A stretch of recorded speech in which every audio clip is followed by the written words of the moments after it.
मुसलमानों की आबादी है, सेंटिमेंटल वैल्यूज है। अयोध्या में बाबरी मस्जिद को शहीद करके राम मंदिर बना दिया गया है और अब वो मुद्दा खत्म हो चुका है, तो ऐसे नए मुद्दे को जन्म दिया जाए। साजिश है, कुछ मुद्दा खड़ा करना है, क्योंकि अयोध्या का मामला खत्म हो चुका है। कुछ एक फिर से नया हिंदू मुस्लिम एक मंदिर मस्जिद का फसाद को खड़ा करना है, इसलिए ये संभल के मामले को उठाया जा रहा है। ये जज है, जज के उस कोर्ट रूम के अंदर में जज जो चाहे वही करेगा, चाहे वो दिन को रात बोले, उसकी मर्जी, वो लिख सकता है। कि जब इतिहास में लिखा जाएगा चीफ जस्टिस के बारे में, उनमें एक काला धब्बा ex chief justice DY Chandrachud हो। उनके पास में टैलेंट था, उन्होंने अपने टैलेंट का इस्तेमाल नहीं किया। उनके कारण हुए होंगे, हो सकता है उनको कुछ लाभ या कुछ उनको नुकसान दिखा होगा, जिस वजह से उन्होंने ये कह दिया कि हमने बाबरी मस्जिद का जो फैसला दिया था वो भगवान से कंसल्ट करके दिया होगा। लेकिन वो चाहते तो अपनी जो ड्यूटीज थे उन्हें उनको निभाना चाहिए। उन्होंने कॉन्स्टिट्यूशन को फेल किया, उन्होंने देश को फेल किया। खत्म हो चुका है। कुछ एक फिर से नया हिंदू मुस्लिम एक मंदिर मस्जिद का फसाद को खड़ा करना है, इसलिए ये संभल के मामले को उठाया जा रहा है। अदालत पर उंगलियां बहुत दिनों से उठ रही थी, लेकिन इस बार संभल का जो इश्यू हुआ, जिस तरह से अदालत ने दूसरे पक्ष की बात सुने बगैर एक तरफा कुछ ही पल में फैसला दे दिया, अब सीधे सीधे अदालत पर उंगली उठ रही है कि इस साजिश में अदालत भी जिम्मेदार है, आप कानून के जिम्मेदार है। क्या कहेंगे, क्या है कानूनी पेचीदगियां इसमें? ये तो कोई मतलब ओपन सीक्रेट है कि जज बिकता है, ये कोई बड़ा बात नहीं है। और जब चीफ जस्टिस ऑफ इंडिया जो रिटायर हुए अभी भी चंद्रचूड़, उन्होंने तो कहा कि भाई जब वो अयोध्या का जजमेंट लिख रहे थे तब उन्होंने भगवान से डायरेक्ट कंसल्ट किया। तो ये जो जिस तरह का एक नया लॉ आ चुका है इंडियन जुडिशरी में, ये बहुत दुर्भाग्यपूर्ण बात है। कानून में, कोर्ट में जब एक जज बैठता है अपनी कुर्सी में, तो उसके नजर में न किसी का धर्म सामने आता है, न किसी का खुदा सामने आता है। उसका खुदा, उसका धर्म वो कानून का किताब होता है, कॉन्स्टिट्यूशन होता है। तो अब ये नया रास्ता दिखा दिया है चंद्रचूड़ जी ने, और अब जो है ये नए नए डिस्ट्रिक्ट जजेस जो है इस तरह का कर रहे हैं। ये तो सरासर साजिश है, सरासर गलत डिसीजन है। एक्स पार्टी ऑर्डर करना है, इतने जल्दी उसको एग्जीक्यूट करना। आज देखिए, आज से कुछ दिन पहले तक संभल जो है शांतिपूर्वक था, कोई न्यूज नहीं था कहीं पे भी, और अब जब से ये बखेड़ा खड़ा किया गया है, डेली न्यूज चल रहा है। यही तो सरकार की साजिश होती है, यही तो पॉलिटिकल पार्टीज की साजिश होती है कि न्यूज में जो है कुछ ना कुछ लोगों का ध्यान को भटकाए रखे। प्लेसेस ऑफ वर्शिप एक्ट जो है 1991 कहाँ है, उसकी क्या अहमियत रहेगी? वो किताब में है। अभी एक चीज और बता रहा हूँ आपको कि ये जो ख्वाजा मोइनुद्दीन चिश्ती की जो दरगाह है अजमेर शरीफ में, वहां वो भी एक मंदिर था, उसको भी लेकर एक पिटीशन दायर की गई है और उसे अब अदालत ने एक्सेप्ट कर लिया है सुनवाई के। देखिए, जज है, जज के उस कोर्ट रूम के अंदर में जज जो चाहे वही करेगा, चाहे वो दिन को रात बोले, उसकी मर्जी, वो लिख सकता है। अब अनलेस उसका कानूनी प्रतिक्रिया के तहत आप उसको अपील में जाइए, अपील में जा करके मामला उलझ जाता है, झुल जाता है, तो जो चाहे जज कर सकता है। वे काम, ये जो सारा मुद्दा खड़ा किया जा रहा है तो साजिश के तहत हो रहा है, इसमें तो कोई दो राय नहीं है। क्या देश की जनता इतनी बेवकूफ है, देश की जनता क्या इतनी मूर्ख है, समझती नहीं है कि अयोध्या का मामला आपने खत्म कर दिया तो अब संभल में एक नया मंदिर मस्जिद का मामला खड़ा कर रहे हैं। ये प्लेसेस ऑफ वर्शिप एक्ट हो, चाहे कोई भी कानून है, इसको तो बीजेपी सरकार मानते नहीं है, ये योगी सरकार तो मानते नहीं। वो तो मनुस्मृति के लोग हैं, वो तो धर्म के एक धार्मिक गुरु हैं। उनके तहत उनके उनके राय में जो मनुस्मृति में लिखा हुआ है कि वो ब्राह्मण है, क्षत्रिय है और दलित है, ये वो उसको मानते हैं, जो कि कॉन्स्टिट्यूशन के बिल्कुल अगेंस्ट है। हमारा भारतीय कॉन्स्टिट्यूशन में कास्ट सिस्टम को अबॉलिश करना है, कास्ट सिस्टम बोल के कुछ नहीं होता। लेकिन ये जो जो जो मनुस्मृति को या जो भी धार्मिक आस्था को या दो धार्मिक बिलीफ को योगी आदित्यनाथ जी इंप्लीमेंट करना चाहते हैं, वो तो बिल्कुल संविधान के अगेंस्ट है। बाबरी मस्जिद राम मंदिर का जो इश्यू है उसे क्लोज चैप्टर माना जा रहा था, लेकिन उसके बाद मथुरा, काशी, संभल, अजमेर शरीफ, ताजमहल, इन सब जो हालात पैदा हो रहे हैं, इसके लिए अब CJI, x CJI justice Chandrachud को कितना जिम्मेदार मानते हैं? पूरे जिम्मेदार है। इतिहास उनको किस नाम से, किस तरह से याद रखेगा? इतिहास उनको बहुत ही बदतरीन तरीके से याद रखेगा। और ये मेरी सिर्फ कहीं भी बात नहीं है, सुप्रीम कोर्ट के बहुत बहुत ही वरिष्ठ वकीलों ने ये बात ऑन रिकॉर्ड इंटरव्यू में कहा है, और मेरा भी यही सेंटिमेंट है कि जब इतिहास में लिखा जाएगा चीफ जस्टिस के बारे में, उनमें एक काला धब्बा ex chief justice DY Chandrachud होंगे। उनके पास में टैलेंट था, उन्होंने अपने टैलेंट का इस्तेमाल नहीं किया, उनके कारण हुए होंगे। हो सकता है उनको कुछ लाभ या कुछ उनको नुकसान दिखा होगा, जिस वजह से उन्होंने ये कह दिया कि हमने बाबरी मस्जिद का जो फैसला दिया था वो भगवान से कंसल्ट करके दिया होगा।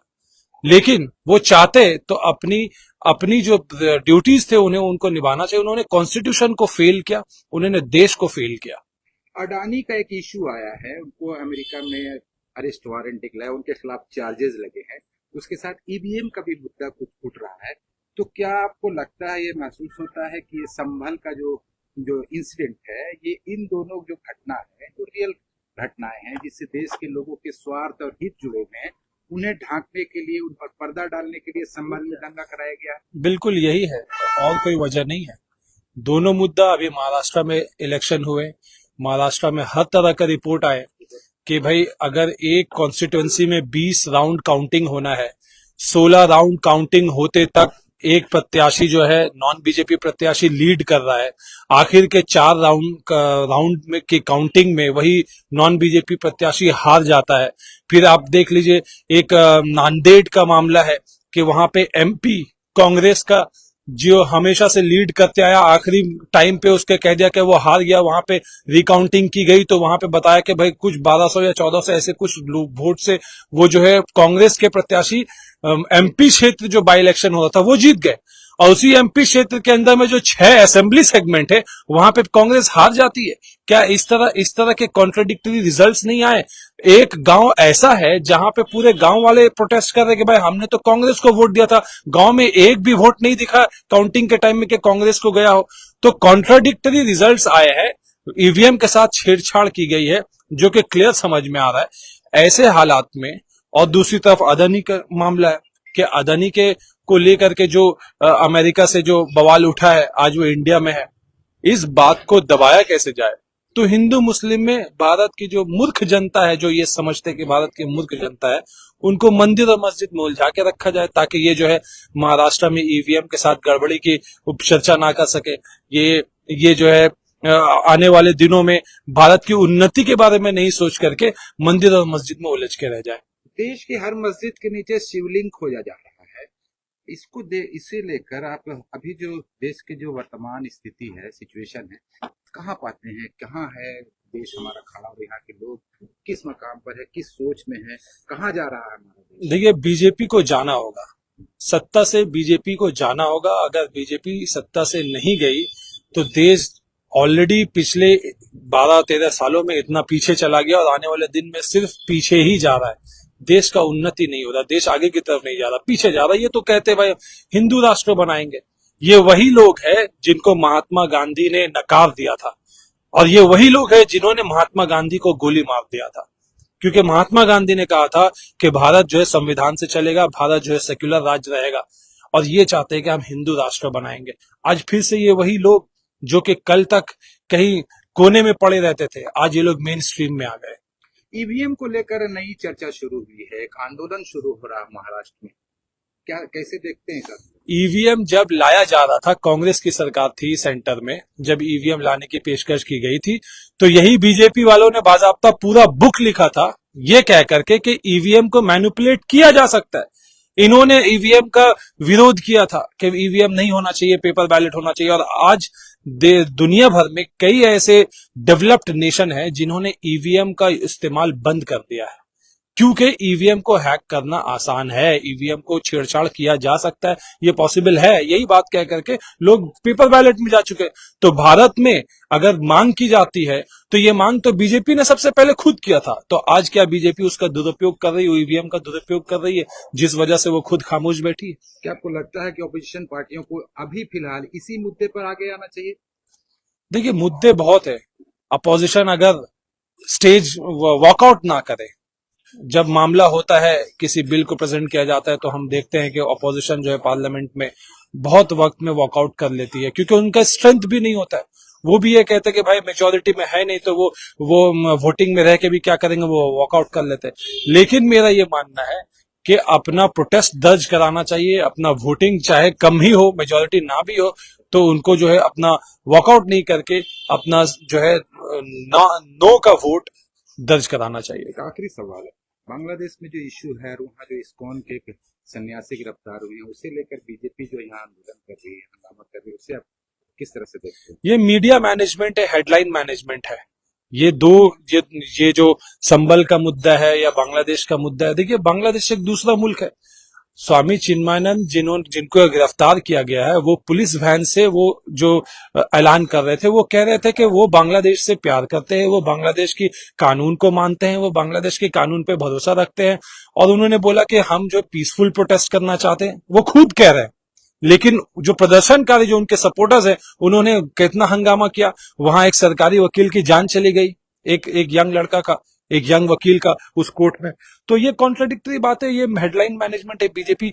इंडिया में जो इस्कॉन है, उसको बांग्लादेश के इस्कॉन से क्या मतलब? अगर इस्कॉन कोई पॉलिटिकल आउटफिट नहीं है, क्या क्या भारत ये चाहता है कि हिंदू राष्ट्र बन जाए बांग्लादेश में? अगर यही चाहता है तो वो प्रस्ताव करे, जाए हमला कर दे। हमला तो नहीं करते, भारत सरकार तो कहती है भाई कि हमारा फ्रेंडली नेशन है, हमारा दोस्ताना ताल्लुकात है बांग्लादेश के साथ में। तो ये सिर्फ एक हेडलाइन मैनेजमेंट है।